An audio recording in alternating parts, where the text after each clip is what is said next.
उज्जैन नगर, जो अपनी ऐतिहासिक और धार्मिक महत्ता के लिए प्रसिद्ध था, एक समय में प्रेम, विश्वास और संघर्ष की गवाही देता था। लेकिन एक रहस्यमय घटना ने इस शांतिपूर्ण नगर को हिला दिया था। यह घटना किसी और की नहीं, बल्कि राजा विक्रमादित्य के समय की थी।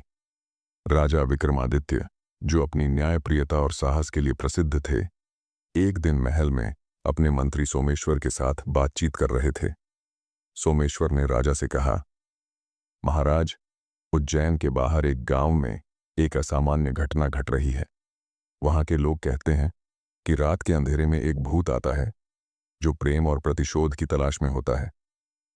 राजा विक्रमादित्य को यह सुनकर हैरानी हुई। यह कैसी कहानी है?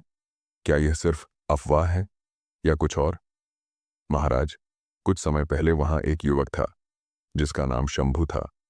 वह एक सुंदर लड़की नंदिनी से प्रेम करता था, लेकिन नंदिनी का विवाह एक अमीर व्यापारी के बेटे कुमार से हुआ। शंभू को इस विवाह से गहरा आघात पहुंचा और वह प्रतिशोध की जंग में उतर गया। वह किसी तंत्र मंत्र से अपनी आत्मा को अमर बनाना चाहता था ताकि वह नंदिनी से बदला ले सके। राजा विक्रमादित्य को यह सुनकर और भी उलझन हुई। क्या यह संभव है कि कोई आत्मा अमर हो सकती है? और क्या यह वही आत्मा है जो आजकल गांव में प्रकट हो रही है? सोमेश्वर ने कहा, महाराज, यही वह भूत है जो प्रेम और प्रतिशोध की तलाश में है।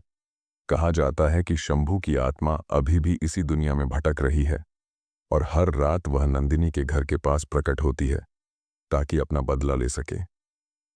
राजा विक्रमादित्य ने इस रहस्यमय घटनाओं को हल करने का निश्चय किया।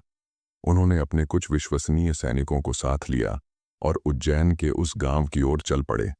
गांव में पहुंचने पर राजा विक्रमादित्य ने सबसे पहले गांव वालों से सुना कि हर रात कुछ अजीब घटनाएं होती थीं।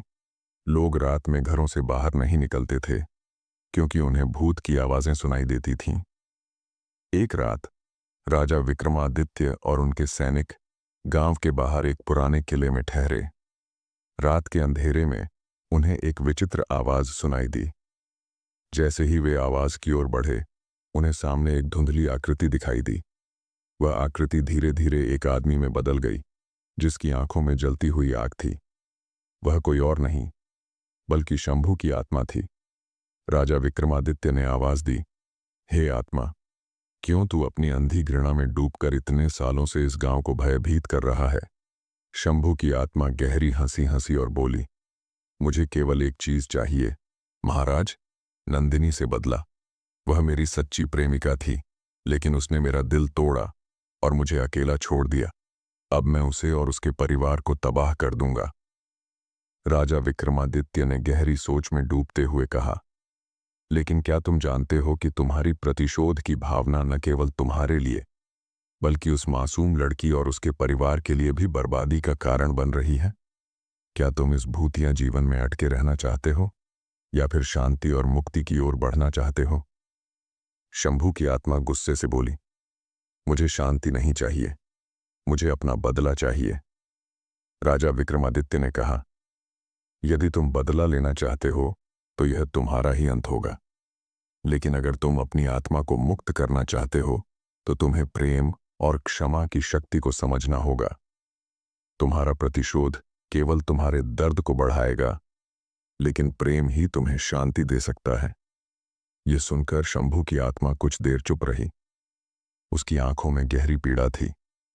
उसे महसूस हुआ कि विक्रमादित्य की बातों में कोई सच्चाई है। वर्षों से वह एक घृणा और नफरत की आग में जल रहा था, लेकिन अब उसे महसूस हुआ कि शायद उसे इस घृणा से बाहर आकर शांति की तलाश करनी चाहिए।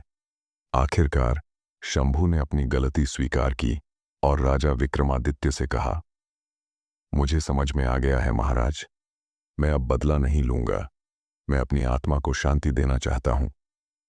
राजा विक्रमादित्य ने शंभू को शांतिपूर्वक मुक्ति दी। शंभू की आत्मा धीरे धीरे गायब हो गई और गांव में शांति लौट आई। नंदिनी और उसके परिवार को जब यह सब हुआ तो वे भी विक्रमादित्य के सामने आए और उन्होंने उनकी कड़ी मेहनत और न्याय की सराहना की। राजा विक्रमादित्य ने यह सब देखकर कहा, प्रेम और प्रतिशोध दोनों ही ताकतवर होते हैं, लेकिन याद रखो, प्रेम ही अंत में जीतता है और जीवन को शांति की ओर ले जाता है। कहानी का संदेश: प्रतिशोध और घृणा से कोई भी समस्या हल नहीं होती।